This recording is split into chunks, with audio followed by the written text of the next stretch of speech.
भोंदूबाबा खरात आणि महिला लैंगिक शोषण प्रकरणी आता महिला आयोगाच्या माजी अध्यक्षा चाकणकर यांना SITने समन्स बजावले। मात्र मी महिला आहे आणि महिला असल्यामुळे मी नाशिकला येऊ शकत नाही असं चाकणकरांनी दिलेलं कारण काही पटण्यासारखं नाही। कदाचित चाकणकरांना आपल्याला चौकशीच्या बहाण्याने बोलवून अटक करतील अशी भीती वाटते का?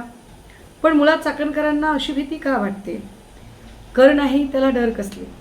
जर चाकणकरांचा सगळ्या प्रकरणात काहीच सहभाग नसेल तर चाकणकर या चौकशीला सामोरे जायला घाबरतात का बरं?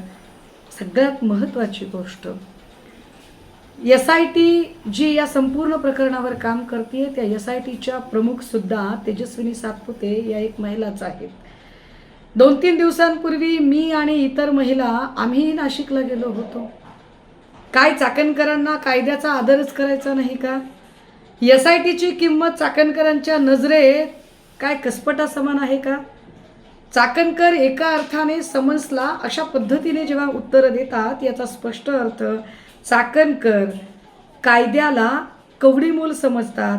चाकणकरांच्या नजरेत SITची आणि इतक्या कष्टाने IPS ऑफिसर म्हणून स्वतःच्या कर्तृत्वाचा ठसा उमटवणाऱ्या SIT प्रमुख सातपुते यांच्या सहीने आलेल्या कागदाची काहीच किंमत नाही का?